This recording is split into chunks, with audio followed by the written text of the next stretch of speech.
जय श्री झूलेलाल। अॼु मां नेपाल में सस्पेंशन पुल जे मथां बीठी आहियां। हेठि नियारां थी त ईअं थो लॻे लॻभॻि हज़ारों मीटर हेठि गहरी खाई आहे। पुल विच में ॾाढो हिले पियो। जीअं असां वञूं पिया पुल ते विच में, पुल जे हेठां विच में नदी बि वहे। चारों तरफ़ जो नज़ारो ॾाढो सुठो आहे। एड़ा नेपाल में इलाही पुल आहिनि, पर हिन पुल जी कुछ ख़ासियत आहे जो कि ॾाढो लंबो आहे। इहो हेठां काली गंडकी नदी बि वहे। तव्हांखे ही पुल पवंदो जॾहिं तव्हां बॉर्डर पार करे पोखरा जी तरफ वेंदा आहियो न, सोनोली बॉर्डर खां, त पोखरा खां करीब 125 किलोमीटर 150 किलोमीटर पहिरीं पुल पवंदो आहे। ख़ासि करे सभु ईंदा आहिनि हिन पुल ते आनंद वठण लाइ। ही हिले पियो, हिन जो नालो आहे सस्पेंशन पुल। हिन लाइ अहिड़ा घणेई पुल आहिनि। ही ॿिन्हिनि पहाड़ियुनि खे जोड़े थो। हिते लोकल माण्हू हिते अचण वञण कंदा आहिनि। पहाड़नि जे विच में एतिरो सुठो थो लॻे पुल कि तव्हां हिते रुकी करे कॾहिं तव्हांजो अधु कलाक लॻी निकिरो पतो ई कान पवंदो। ॾिसो इंजन बि ॾाढो हले पियो। माण्हू हलंदा मूंखां करीब अधु किलोमीटर अॻियां पुल ते, पर पुल हिते बि हिले पियो। हिन लाइ जो नाले से सस्पेंशन पुल। अहिड़ा पुल अधिकतर नेपाल में ही मिलंदा आहिनि।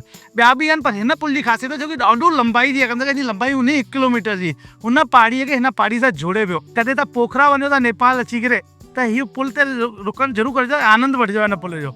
ऐं ॾिसो केतिरो हिले पियो। ऐं असां हलूं पिया न, ॾाढो पियो हिले। पर जेतिरो अंदरि हेठि था वञूं न, ओतिरो हिन में डपु वधे थो। हेठि ॾिसूं था त ॿियो डपु थो लॻे। लोहे जी एंगल लॻी वई, मज़बूत ॾाढो आहे।